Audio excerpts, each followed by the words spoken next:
Paltrocast. Been a fan of your work for, almost my whole life, but I feel that with your catalog, there's so many unanswered questions at the same time. So that's kind of I wanted to focus on, but first plug your book. When did you finish the book?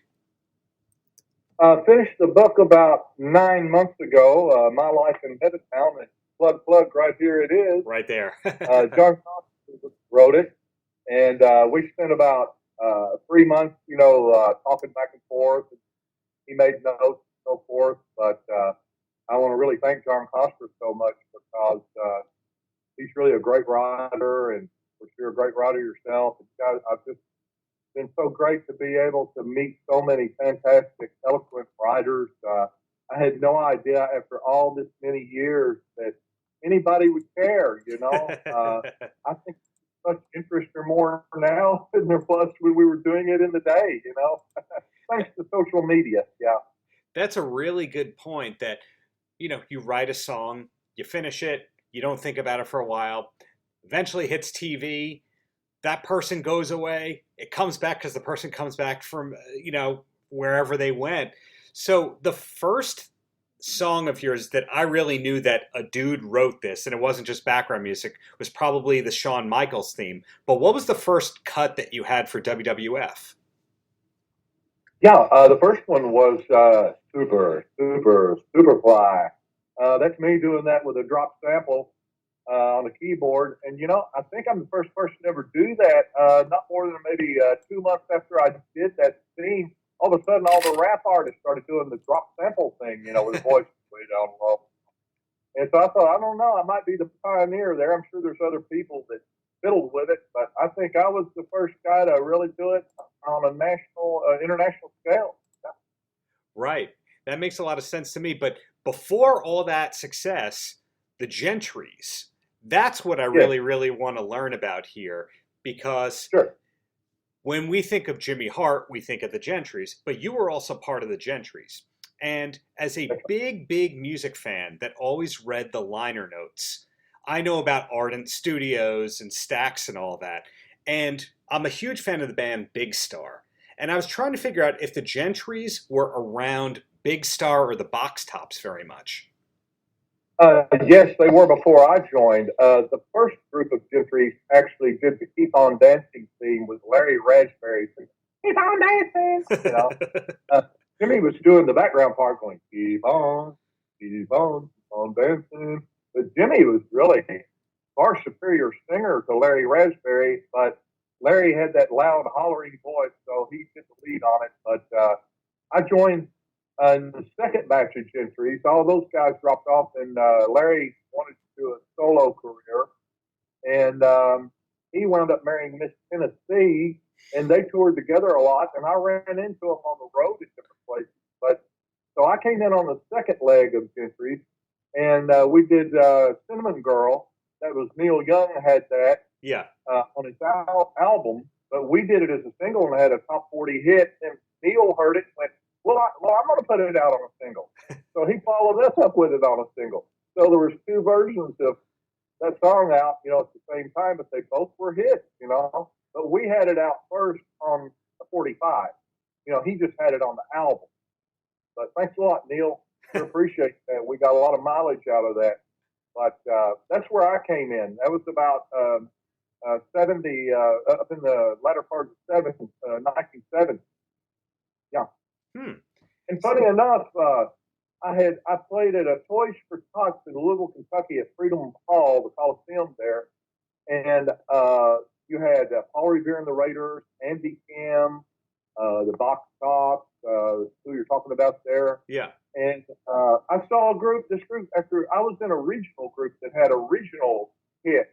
Back then, you could have regional 45 single hit records, and along with, the big national acts. And the group I was with, Gary and Sherry Edwards, Marlon Hargis was in that group with me too, and he is the keyboard player for Exile and has been for about 40 years. But so we were on that bill. And so I went in the back, got something to eat, mingled with the stars some, and I came back out, and they said, ladies and gentlemen, here's the Gentry. And I thought, huh? And I looked up, I was right in front of the stage, and looked up, and they whipped into some heavy material. They did the Keep On Dancing, but then they whipped into some heavy stuff. I'm like, now wait a minute, this is the kind of group that I would really love to play with someday. Less than a year and a half later, I was with the Gentry. It's crazy. This whole thing is just like you couldn't sit down there and write a story of all these miracles that happened to me in my career and my lifetime. It's just unbelievable. Right. And how long was it from joining the Gentrys to writing that first WWF theme? Oh, well, Jimmy and I, we did it. The first record we did was for Jerry Lawler in the Mid-South territory. Lawler called up one day. I was up here because Jimmy and I had been in the Gentrys together. And then the Gentrys kind of broke apart, and Jimmy got involved with Jerry Lawler just selling merchandise out in the lobby. He wasn't a manager or didn't know squat about wrestling, just knew that people were wrestling. But Jimmy always loved wrestling. And I remember one day in the Gentrys when we were in Florida touring, we had a Sunday off, the only day off we had playing. And we went and saw a show in Orange County, California. And we met, he knew Sputnik Monroe. Yeah. That was the professional wrestler I ever met. I always liked wrestling. When I was a kid, I watched it on TV, the interns and all those guys from down in Tennessee, on the local TV station. And Randy Savage, oh yeah. So anyway, we went and watched the matches, and then we picked up Sputnik and took him to the hotel. And so fast forward, so Lawler called us in the latter 70s, mid to later 70s, and said, Maguire, I'd like for you and Jimmy to do a song for me to sell on a 45 out in the lobby at the gimmick table out there. Pardon me. And so we said, okay. I said, what do you got in mind, King? Lawler says, well, Maguire, you're the expert. You and Jimmy. He said, well, I figure you'll come up with something. And he said, what do you charge? And I said, gosh, King, you caught me by surprise. I don't know what to say. He said, how about $1,000 for first class plane ticket to Memphis, hotel, food, transportation? I said, King, when you need me, tomorrow? Now, come on down Monday, you'll be fine. So I did.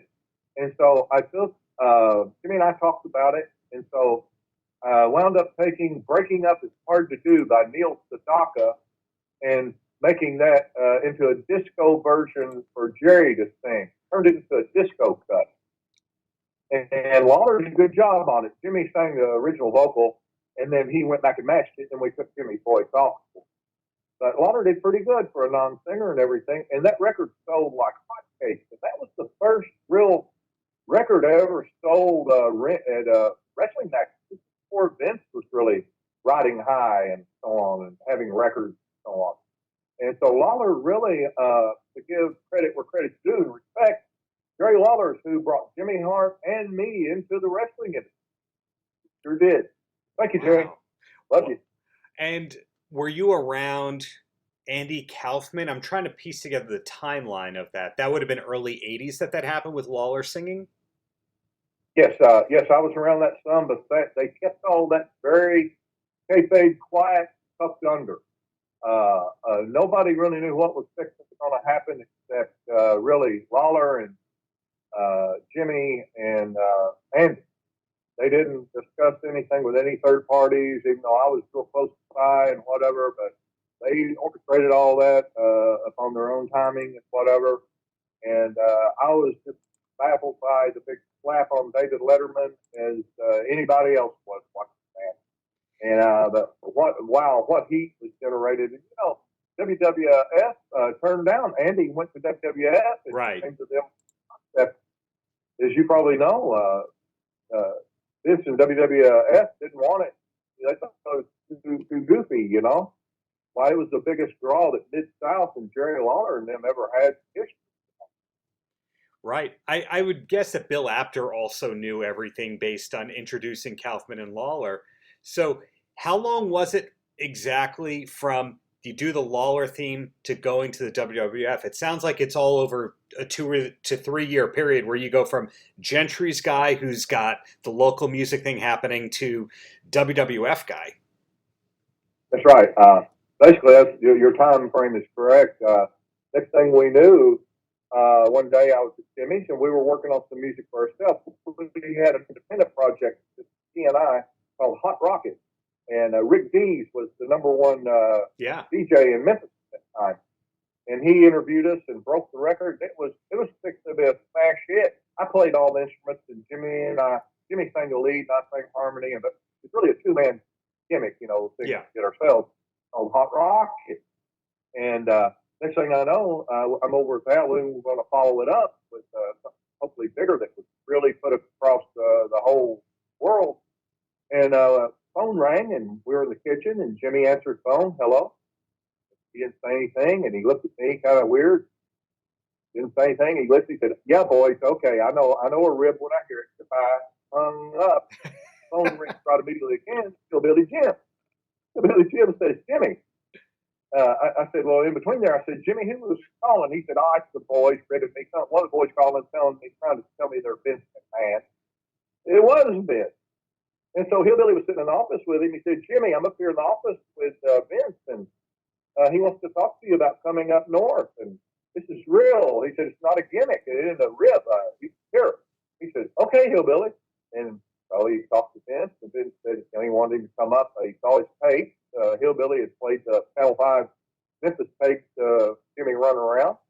And he wanted him to come up that following week. And so the rest is history. But I was standing right there when the big call came through. So lucky me, I guess. Again. Well, you just answered one of the questions which I was going to ask, which is I was always under the assumption that Jimmy may have been an initial idea guy. Not saying that you didn't have the ideas, but he was an initial idea guy. And it's kind of like, hey, JJ, you do all the work, you do all the instruments, give us the recording, and then we'll collaborate from there. Is that kind of the workflow?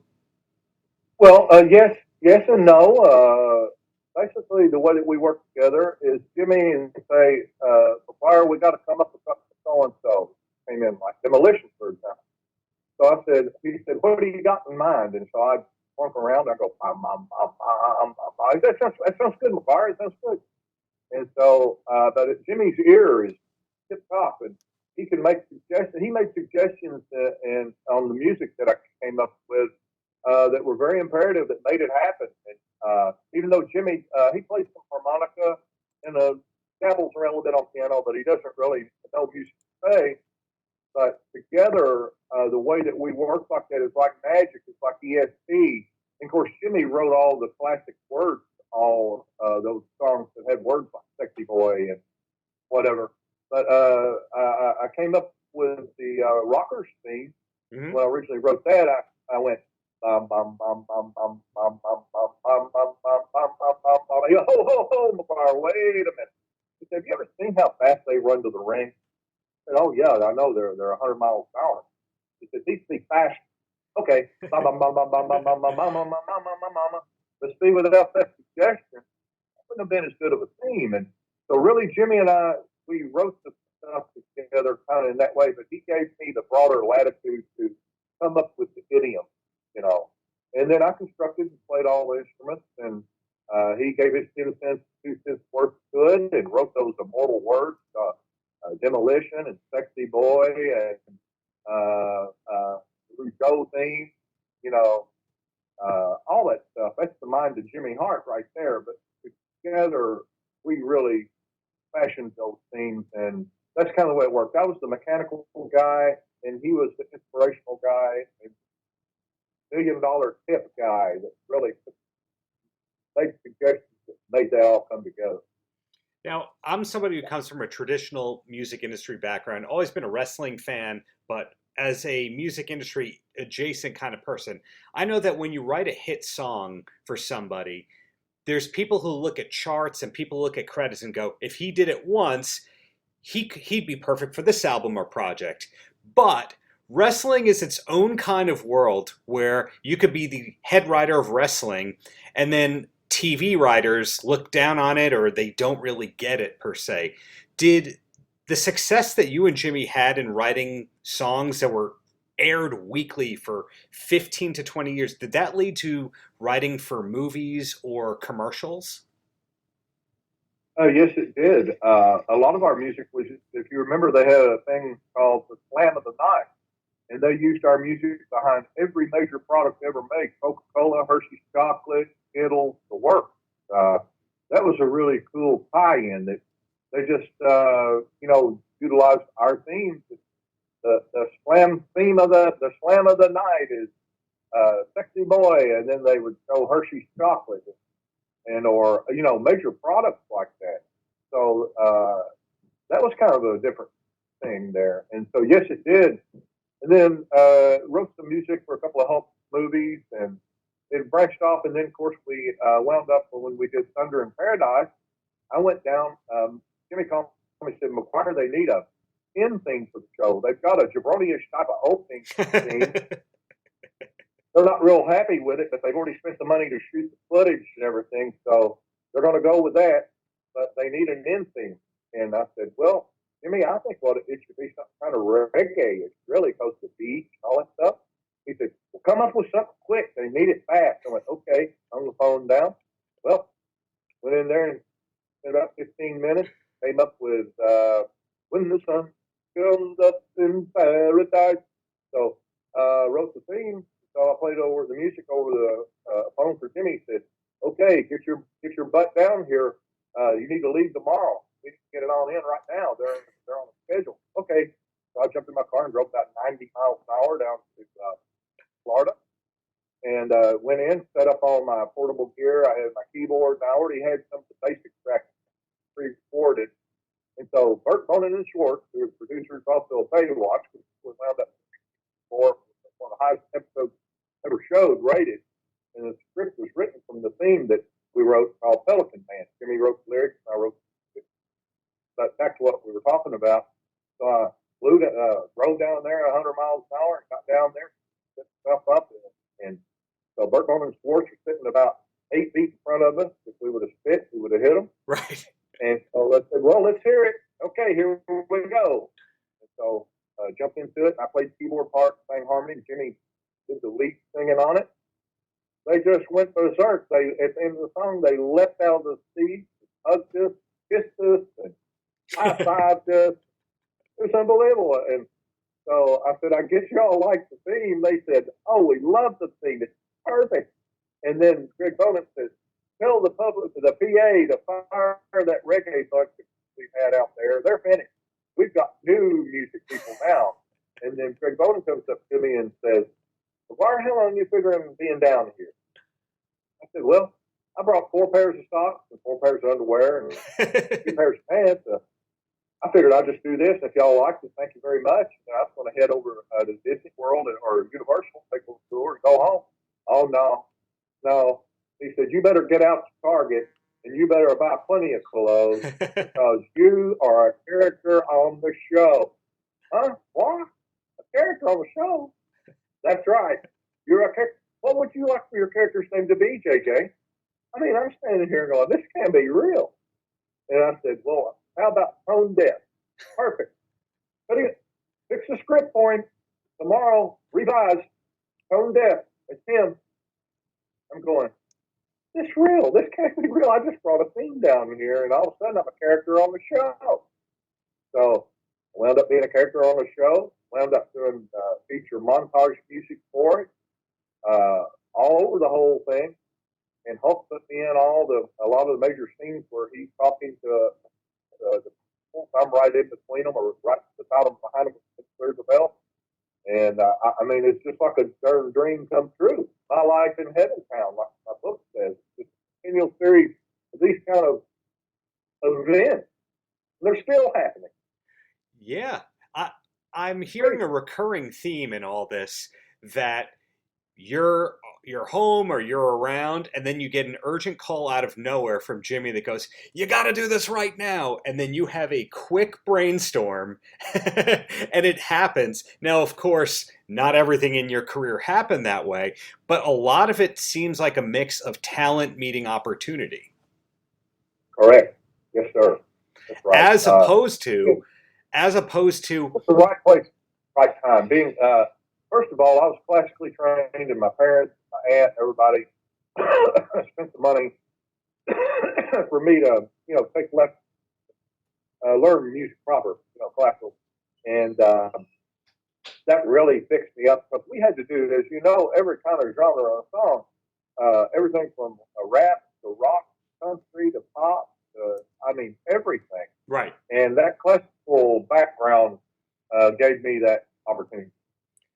So where I'm going with that, with the talent meeting opportunity, it's not quite you having a high-powered New York or LA manager or publisher that goes, hey, we're going to submit you for stuff. It was you and Jimmy just over and over and over again, networking and grinding and working really quickly. And these things that you wrote really quickly winding up lasting a long, long time. Yeah. I figured it'd be something. Well, the first 3 songs we did was on the second album because WWF decided that they didn't want to just do mainly cover songs, whatever. And so they then asked Jimmy and myself, "Why don't you guys get the material for the second this Pile Driver album?" And we said, "Well, of course." So I wrote Demolition. Mm-hmm. I wrote a Honky Tonk Man, and I wrote Crank It Up for Jimmy. That he did. That was our first 3. I figured, well, that's it. That's good enough. I quit right there. 3 songs on a major WWF, album and everything. I'm good. Thank you. Well, it's still going on now, 34 years later. So I guess we did something right, but that was where it all started. And we wound up having music on just about every CD they released, every video game. I mean, I sit here and I tell this, and I can't believe I'm talking about something that I'm a part of. I think it seems like it must be somebody else. Yeah. It can't be real. Nuts. Did you ever have to relocate out of the southeastern U.S. to go to New York or live in Connecticut? No, I flew to the gigs. I flew to many of the different Madison Square and to all around the United States. And I would fly and I would stay, and Jimmy and I would share a room together. And I had to put up with his snoring, of course. And we had separate beds. We're just regular guys here, but we're like guys that just. I never forget one time on the road early in WWF. I mean, everybody had the money to stay first class and do whatever, but everybody wanted to goof off and have ribs and have fun. I never forget we went into this one hotel we stayed at. It was me, Greg Valentine, Honky Tonk Man, and Jimmy Hart in the same room. So we took the 2 king beds and took the top mattresses off each of them, so everybody would have their own king size mattress. And I mean, we didn't have to do that, but it was the brotherhood, Yeah. And we talked a lot about the matches and what's going to do and where things are going and talk about the music. Oh, those were great times, I tell you. I mean, it was just really fabulous. And I was just so happy to be a part of all of their stuff, I mean, if it wasn't for the wrestling and the wrestlers, they wouldn't have needed any music. It's all about the wrestling. But myself and Jimmy, we got to put a little icing on their cake for them, and we're fortunate. We're very fortunate, and it's just something that's fun. And in those years, the WWF was run by basically 4 people. It was Vince, and Pat Patterson, and Linda McMahon, and Kevin Dunn. Mm-hmm. They were it. And it was happy-go-lucky, and weren't any big problems. Nobody was upset. Weren't any beat downs in the back going on yet. Jealousies and so on. It was really a real happy time, and I'm glad that I was a part of all that during that particular era. And we're all still talking about it and looking at it as the golden era. But you and Jimmy, when's the last time that you 2 wrote something together? We talk about every day or every other day. We're extremely close. We're closer than a lot of brothers are, family members. I stayed at his house with him in Memphis when we worked on the early stuff with Lawler, and we're just like family. And Jimmy told me last night. He said, Maguire, he said, you're a part of my life, and I've always been there. And you were there in the beginning, you were there in the middle, you're there now, and you're going to be there even afterwards. And you just that really touched me pretty deep because that is true. We worked together in this way and liked each other for a long time, and it's been a great ride for us.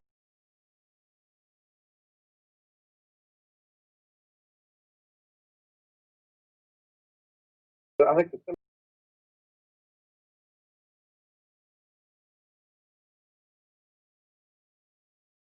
being in the gym,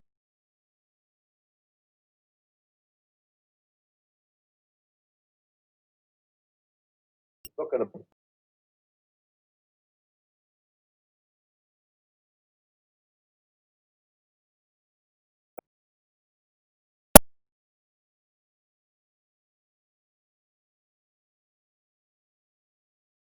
and so I called up and this guy named Jimmy Hart went hello. And I said, Joe Powers, our agent, told me to call you. I said, yeah. Well, I'd like to audition. He said, well, let me tell you, we got Jerry Lee Lewis's drummer audition, and we've got one of Ray Charles's drummers audition. I said, wait a minute. I said, that sounds good, Jimmy, but they're not rock drummers.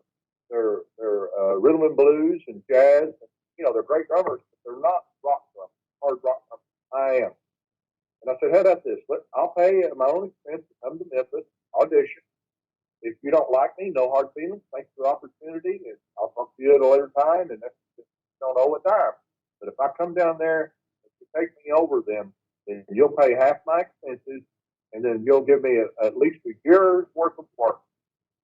Okay, Maguire, all right, but that's what you're up against. So I drove down there, took my drums and whatever, and stayed at the hotel the night before, not far from his house. Jimmy came over. He looked like one of the Bay City Rollers. He had these jacked up plaid pants on. He looked real cool, but he looked like one of the Bay City Rollers. And so, but we just hit it right off. There was some kind of chemistry there that we communicated perfectly, and it just something clicked. And so then when I went to the audition the next day, they auditioned first because they were the big men on campus. I was that little guy from nowhere.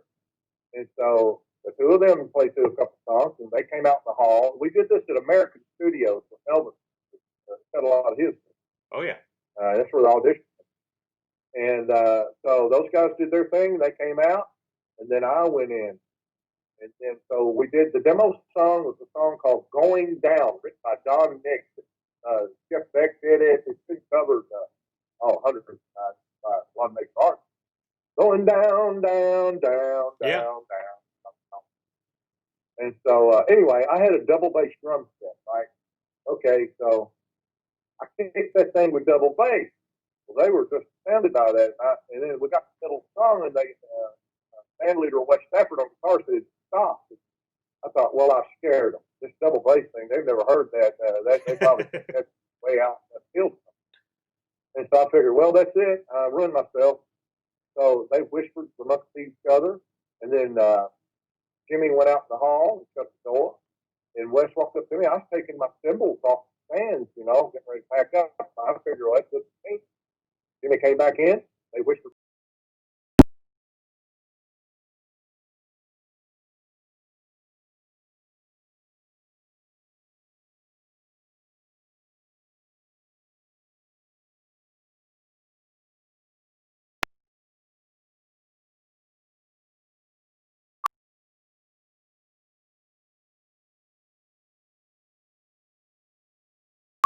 Yeah.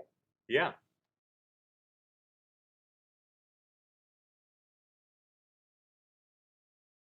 And then you yourself, again, you've got this great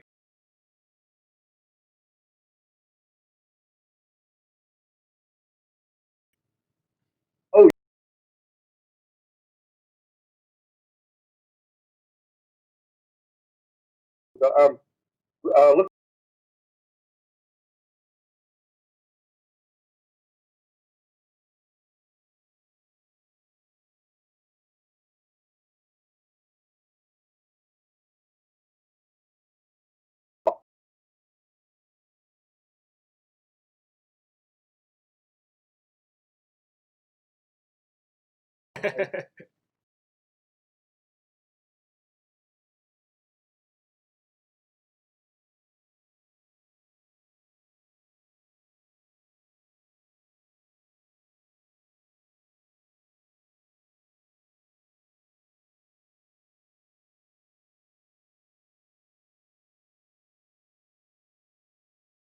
now. The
me.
This was the minute it was released.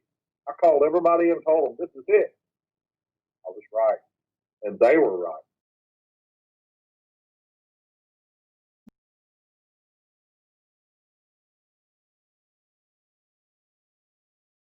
Female groups and BTS, CXT, and whatever. I'm fully familiar with all of what they're doing, who they are, what they do, the whole thing. So I'm hoping that maybe I might become Uncle BTS. And I mean, there's a long history of great foreign writers writing for the biggest boy band. Joey Carbone is one of them. He wrote the Gary Shandling theme song, and I think he's written 1,000 songs cut by boy bands over there. So, and at the very least, hey,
You can look at me there, get a full scope of what I have done and do. And my Facebook page is John Maguire, Maguire. I actually have 3 accounts on